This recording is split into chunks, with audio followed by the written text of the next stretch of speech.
Journaling. This is where it gets cool. We're going to show you how it all works. Deliberate practice, sources of influence, and small victories, and how it applies to a journal. Now, I've used a journal for 30 years. I've used it for competitive bodybuilding. I've used it for school in an effort to get my degree. I've used it for everything. It is not just for weight loss, but it is an invaluable tool for weight loss, and I'm going to show you how it works. What we're going to give you is we're going to give you sheets that you can download. There's going to be 3 sheets for cardio, 3 sheets for strength, and I'm going to show you how the strength one works. The cardio is very similar, and we want you to put it in a binder. Any binder works. You can see mine has paint on it. It's got 3 rings. They click open and they close, and it works. We want you to use a pen and paper because the very act of putting pen to paper and writing it out is reinforcement, and we need all the reinforcement we can get when we're trying to change our behavior. So now let's get into the mechanics, the actual detail of a journal. I'll go through mine first, and then I'll go through the sheet. So if you look at my journal, you'll see that I've dated it. I have my intention.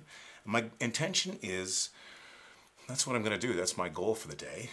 And I set it in such a fashion, as I mentioned before, it has to be an if, when, and then. So it's a habit. It becomes, there is a trigger, and then there is an action. So basically what I say, for me, on this particular day, I said, when I get a break, then I will fill my water bottle 2 times today.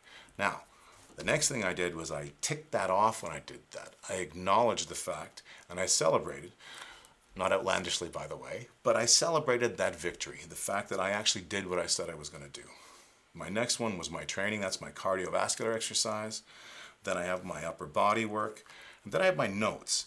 And in my notes, I basically talk about what hurt and what didn't hurt. I've been doing this a long time.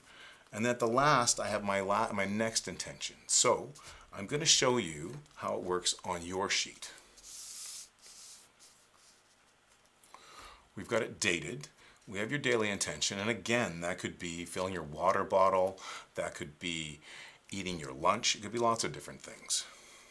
We look at your strength. You're just basically going to record what you did. You're going to record whether or not you did your reps and your sets, and you're going to record the weights that you used. And when you're done, you are going to acknowledge that. That is the victory. You've completed that set. Let's look at that. Go into that small victory idea.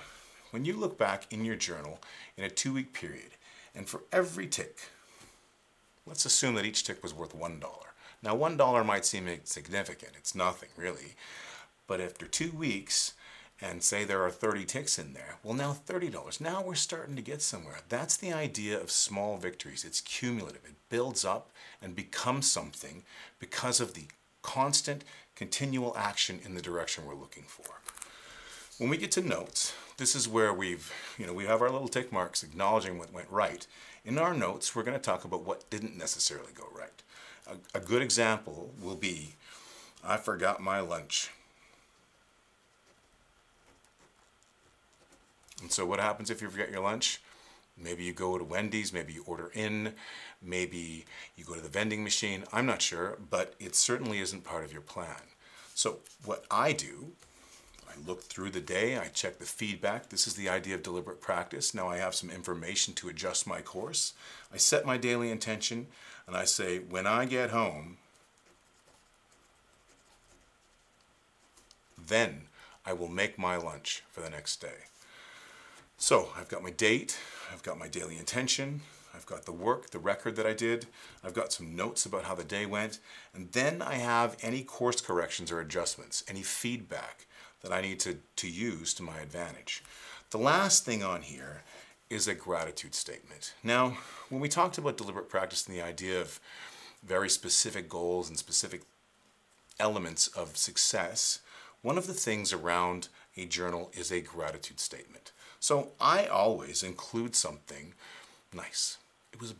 I'm grateful for the nice day, I'm grateful for my children, I'm grateful for the smile I got at the store when I stopped on the way home. It really doesn't matter, it's just a gratitude statement. You're just acknowledging that the world is a nicer place.